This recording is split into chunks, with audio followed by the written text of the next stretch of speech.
देव्यः सभी लोग हाथ जोड़ो, क्योंकि अब अपन महामंत्र का स्मरण करते हुए और आज की बात सुनेंगे।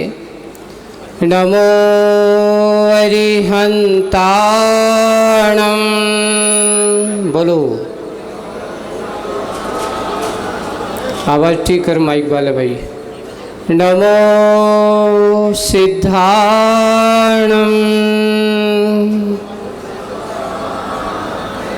नमो आयर्याणं,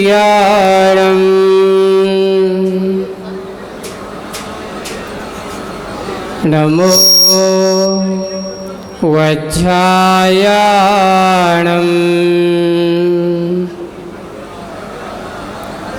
इतने सारे लोग बैठे, सब चुमाने बैठे हैं। नमो लोये, नमो वज्रायाणं,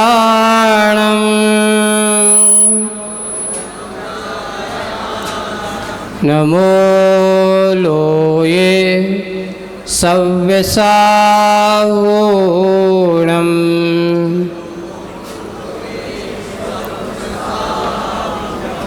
बोलिए पंच परमेष्ठी भगवंतों की, शासन नायक भगवान महावीर स्वामी की, देवादिदेव 1008 श्री शंभुनाथ भगवान की, परम पूज्य आचार्य गुरुवर श्री विद्यासागर जी महाराज की, आचार्य श्री समय सागर जी महाराज की, अहिंसा परमो धर्म की जय।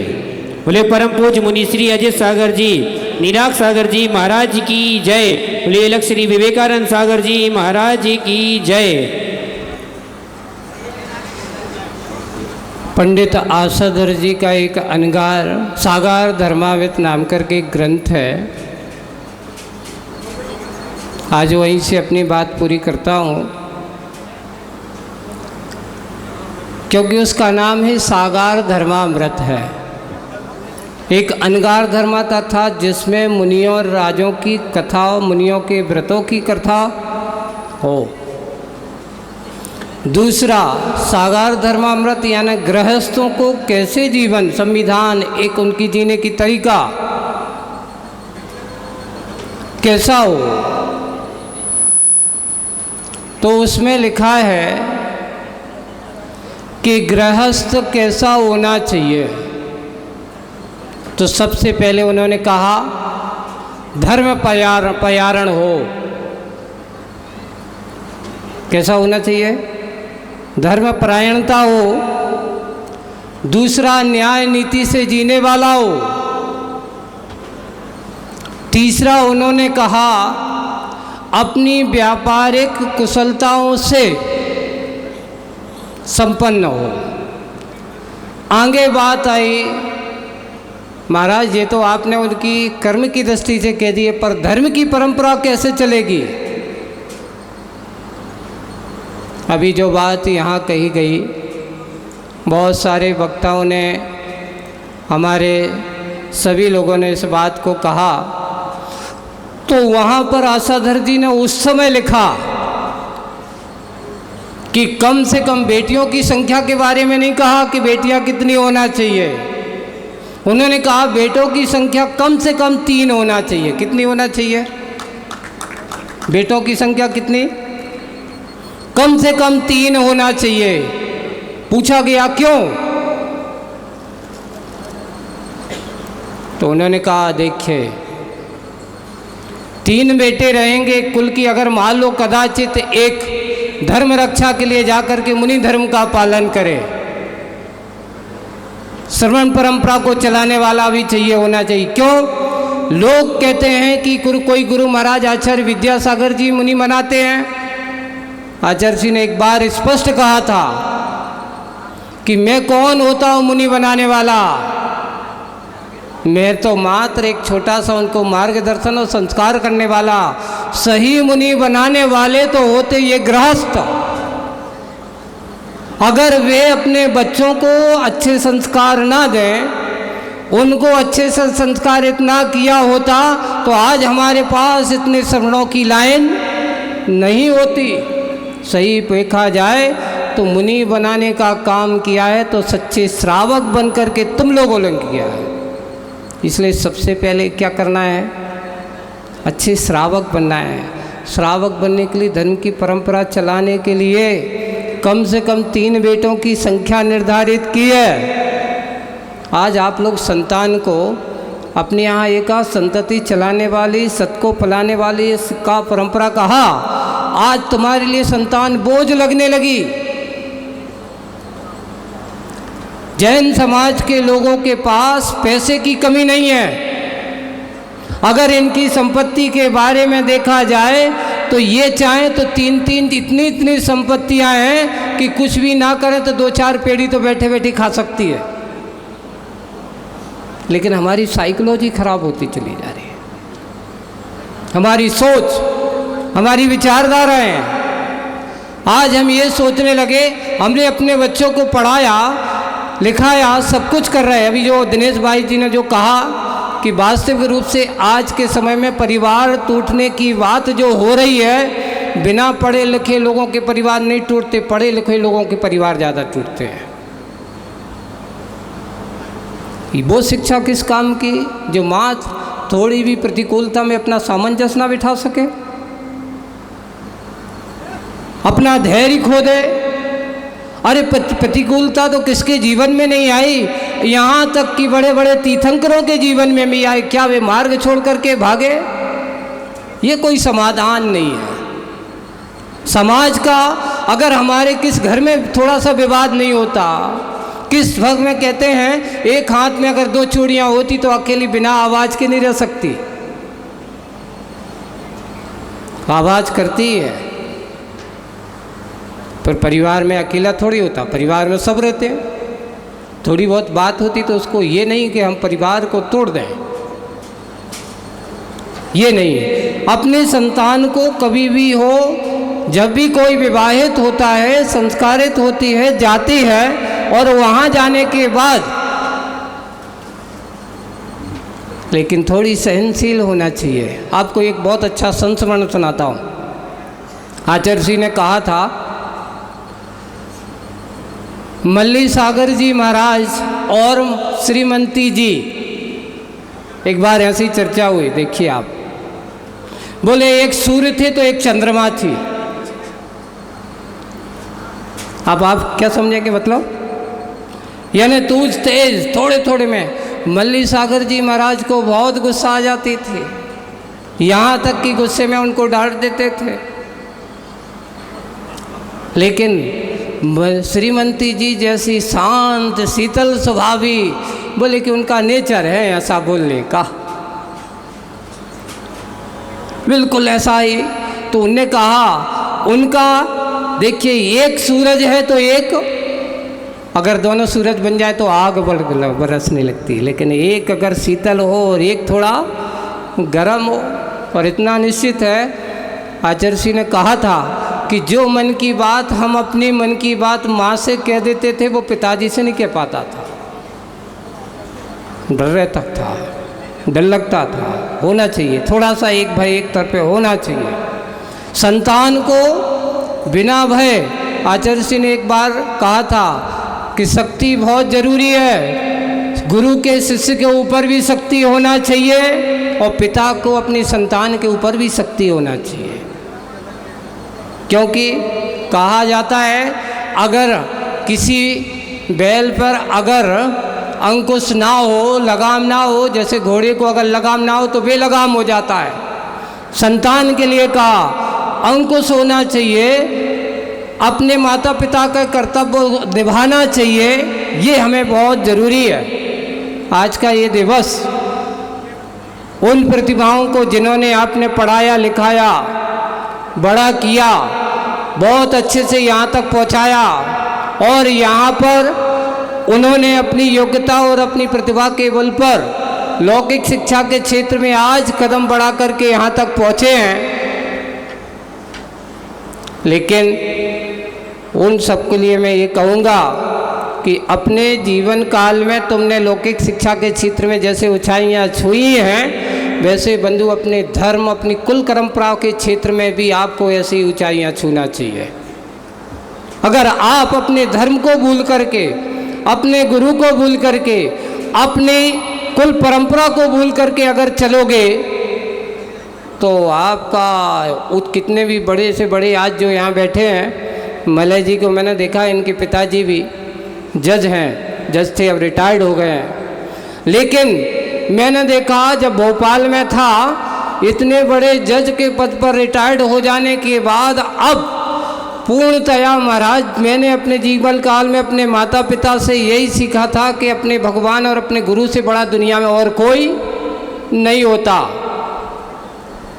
और उनसे वही सीखा है और वही सीख करके मैं चल रहा है। आज रिटायर्ड हो जाने के बाद वे अच्छे से प्रतिदिन भगवान की पूजन भक्ति आदि करते हैं, प्रतिदिन उसी का संस्कार आज मलय जी हो। मैं सुधीर जी के गांव पर भी गया हूँ। आप सोचेंगे कि महाराज कोई अच्छे, यहाँ 3-4 भाइयों के बीच में रह कर के कर्रापुर एक छोटा सा गांव है, वहाँ से निकल कर के, ऐसा नहीं कि वहाँ कोई बड़े कॉलेज, छोटे से प्राइमरी स्कूल से पढ़ कर के, और आज यहाँ पर बड़े बड़े स्कूलों का उस समय इतना प्रचलन नहीं था। आज ये मत सोचिए कि स्कूलों से, बड़े बड़े स्कूलों में पढ़ लिया तो मेरा बच्चा इंटेलिजेंट हो गया। आज हमारी साइकोलॉजी ये भी हो गई। अभी मैंने एक व्यक्ति आया था अपना जैन समाज का, अमेरिका जैसे देशों में बड़े बड़े नेता, महानेता और अभिनेताओं, उनके बेटे सरकारी स्कूलों में पढ़ते हैं, वहाँ प्राइवेट स्कूलों का चलन नहीं है। वहाँ पर कम से कम 12वीं तक की शिक्षा आपको कहाँ लेना पड़ेगी। और आज हमारी साइकोलॉजी कहाँ पड़ रही है? सरकार लाखों करोड़ रुपया खर्च कर रही है, आज ये दशा है, उन स्कूलों में पढ़ने वाले बच्चे नहीं है। क्यों? क्योंकि हमने सोचा हमारा बच्चा सरकारी स्कूल में पढ़ेगा। ये बेइज्जती महसूस करते हो आप हैं? हाँ, जो पढ़ कर के आज यहाँ आए, इतने सब होने के बाद सबसे बड़ा कार्य ये होता है कि हम अपने जीवन काल में ये मत सोचिए, शिक्षा को समर्पण और एकाग्रता से ग्राह्य किया है। तो जो बात कर रहा था कि कम से कम 3, एक किसके लिए? धर्म रक्षा के लिए, एक कुल परंपरा चलाने की एक बेटा होना चाहिए, और एक उन्होंने कहा देश की सेवा के लिए। जिस राज्य में अपन रहते हैं, जिस देश में अपन रहते हैं, उसका गौरव, उसकी परंपरा बनाए रखना सबसे बड़ी कार्य होता है।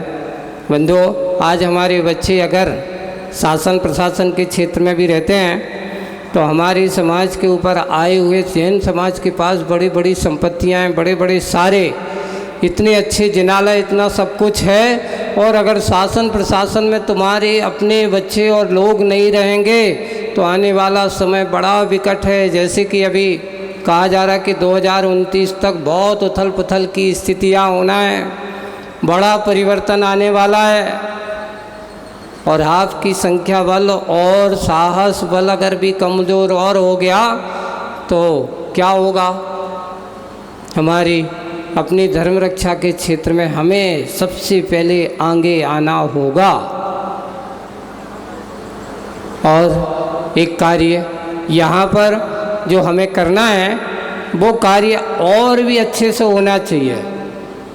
कभी कभार क्या होता है कि हम अभी जो बात कही गई कि हम जैन हैं, लेकिन हमारे कई इस कारण से, नाम सरनेम के कारण से कई लोगों को पता ही नहीं चलता कि ये जैन है कि अजैन है। और बागड़ में तो और ज़्यादा हैं, यहाँ पर जैन कम है, दोषी ज़्यादा हैं, खोडनिया ज़्यादा हैं, गांधी ज़्यादा हैं, सरनेम का ज़्यादा प्रचलन में। तो हम किसी का नाम लिखते, अगर कभी कोई लिखा जाए तो सबसे पहले मैं जैन लिखता हूँ, उसके बाद फिर दूसरा काम करता हूँ। यही होना चाहिए कि पहले हम जैन हैं, फिर बाद में हमारी ये अटक, क्या बोलते इसको, अटक, ये नव सरनेम जिसे अपन कहते हैं, सबसे पहले हम उस जिनेंद्र भगवान के कुल के वंशज हैं। ये सोचिए आप जैन क्यों हैं? हम बड़े गर्व से कहते, लोगों को हर समय कहते हैं कि आपका कुल जिनेंद्र भगवान का कुल है, कोई सामान्य कुल नहीं है। जैन को, जो जिनको माने सो जैन, हमारा परिचय जिनेंद्र भगवान से है। आप उस जैन के परिचय को देखिए जैनत्व के दर्शन को दो कि आपका अगर अच्छा बहुमान सम्मान होता है तो हमारे जैन और जैनत्व का भी सम्मान होता है। और अगर हमारे द्वारा अगर हमारे कोई गलत काम होता है तो हमारे जैन और जैनत्व का भी गौरव घटता है। इसलिए सम्मान समारोह, प्रतिभा सम्मान समारोह का उद्देश्य आपको यहाँ बुला कर के सम्मानित करना है। तो मैं इसलिए कर रहा हूँ कि बंधुओं, आज यहाँ बैठे हुए सभी बालक बालिकाएं, उन सबसे कहना चाहूँगा कि अपने जीवन काल में आज अभी विद्यार्थी हो, आगे जाकर के आप योग्य पदों पर हो सकता है घर पर जाओगे, बड़े बड़े पढ़ लिख करके IAS IPS भी बनना चाहोगे, जज भी बनना चाहोगे, कोई अब डॉक्टर बनना है तो डॉक्टर भी बनना चाहोगे, इंजीनियर बनना चाहे तो इंजीनियर बनना चाहोगे, सब कुछ बनना। लेकिन सब कुछ बनने के पहले अपना कैरेक्टर अच्छा बना लेना। क्या बनाना? एक संकल्प लेना कि मैं अपने जैन धर्म के विरुद्ध कोई कार्य नहीं करूँगा। मैं जैन धर्म से छोड़ करके, अपने धर्म को छोड़ करके कहीं अदर समाज, अपने धर्म को छोड़ करके कहीं दूसरी समाज के साथ संबंध नहीं रखूँगा, विवाह आदि संबंध नहीं करूँगा। ये संकल्प सबका ये होगा, आपका जैनत्व गौरव की ओर बढ़ेगा। अपने धर्म पर हम आस्था रखें, अपने धर्म पर विश्वास करें। क्योंकि अगर आप रहेंगे, हम थोड़े से बचे हैं और उसमें भी अगर हम संक्रमित हो गए, विभाजित हो गए, बट गए, तो क्या होगा? उससे ये होगा कि आप वैसे ही उंगलियों पर गिनती हो, कितने हैं? अगर पूरी गिनती कही है भारत में तो 50 लाख के भीतर समिट गए अगर सरकारी आंकड़ों से देखें तो। लेकिन इसमें कहीं ना कहीं हमारे आंकड़े गड़बड़ हैं, इससे भी ज़्यादा हैं। एक दूसरी बात जो अभिजित समूह के द्वारा जो कही गई है, पिछले अभी जो एक फॉर्म दिया है, मैं ये दूँगा दिनेश जी को, मैंने यहाँ के समाज वालों को भी दिया है। आप पूरी की पूरी यहाँ पर अपने चाहे उमर समाज हो चाहे जैन समाज हो, एक ऐसा फॉर्म करें और हर संस्थाओं में बैठें, पूरी जनगणना कराएं। एक जनगणना का पूरा एक, हम भोपाल में थे, भोपाल में उसको कार्य कराने का कार्य किया गया और पूरा का पूरा ये फॉर्म उनको दिनेश जी को, और इसका एक नियम जो पूरा ऐसा फॉर्म भरा करके पूरा दशा उमर जैन समाज को, पूरे परिवारों की एक संख्या निश्चित होना चाहिए, पूरे समाज को एक जनगणना की ओर आना चाहिए और ऐसा बना करके पूरी अपनी समाज की एक जनगणना का कार्य भी होना चाहिए। देश अपनी जनगणना करेगा तो समाज के लोग हम अपनी जनगणना करेंगे। हम भी अपने आंकड़े देखें कि हम अपनी संख्या बल में कितने हैं, हमारे पास कितना अपना है, हम अपने लोग कितने हैं। कम से कम उन लोगों को ध्यान रखें। इसमें हर चीज़ का आपका विवरण मिलेगा। कभी कोई गरीबी रेखा वाला होगा, कोई ऐसा असमर्थ भी होगा कि उसके पास धन संपत्ति नहीं है, तो उसको हम सब मिलकर के उसको अच्छे स्वरोजगार की ओर बढ़ाएं। एक नई शिक्षा के क्षेत्र में भी है, अच्छा उनको बनाने के कार्य भी हैं। इस कार्य को हम करेंगे।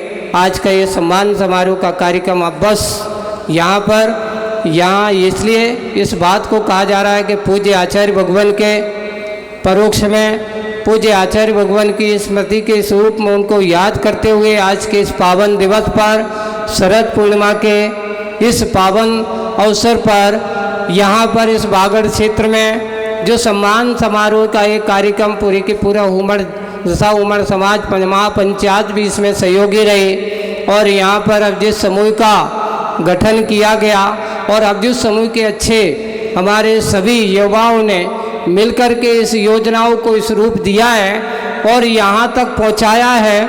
उन सबको यहाँ बुलाने का एक कार्य किया है। मैं नाम लेकर के नहीं प्रसन्न करूँगा क्योंकि जिनने बहुत कई लोगों ने मिल करके रात जग करके पूरा ये कार्य किया। बहुत सबसे पहले उन बच्चों को जिन्होंने कार्य किया, उन अभिजित समूह की यहाँ की शाखा वालों को ताली बजा के आप लोग क्या करो, यही उनका सम्मान है। क्यों कि जब कोई कार्य अच्छा और किसी को बहुमान होता है तो बहुमान के रूप में उनका सम्मान यही माना जाता है। हम अपने बच्चों को बहुमान और सम्मान करें, यही इसलिए आज आपको यहाँ सम्मानित करने का उद्देश्य यही है कि अपनी धर्म रक्षा और अपनी प्रतिभाओं को निखारिए, अपनी प्रतिभाओं को लोगों तक पहुँचाने की कोशिश कीजिए। मैं किसी से ये नहीं कह रहा हूँ, अभी प्रातःकाल जब मैंने यहाँ एक बात कही थी कि अगर तुम अपने जीवन काल में एक व्यक्ति को भी शाकाहारी बना लेते हो, कल यहाँ पर जो प्रतियोगिता पूरे के करीब 4-4.5 ज्यादातर स्कूलों में ज्यादातर बच्चों ने चित्र बनाकर शाकाहार का वो किया था। उन बच्चों ने शाकाहार की महिमा को समझा था और समझ करके उन्होंने चित्र पर अंकित किया। ये कार्य भी यहाँ पर 2 अक्टूबर के दिन अहिंसा दिवस पर किया गया था। सुबह उनको सम्मानित किया। आज हमारे समाज की प्रतिभाओं को हम सम्मानित करने जा रहे हैं। अब अति शीघ्र से उन सबको सम्मानित करने के लिए हमारे सभी अतिथिगण उन सबको सम्मानित करेंगे। यहाँ उस कार्य को भी किया जाएगा। इतना ही कि पूज्य आचार्य भगवान की परोक्षमय आशीर्वाद से, उनके ही अनुकृपा से ये बागड़ का ये चातुर्मास अब समापन की ओर चल रहा है। मात्र 15 दिन का चातुर्मास और रह गया है ना। और उसके बाद फिर यहाँ विधान का कार्यक्रम भी होगा।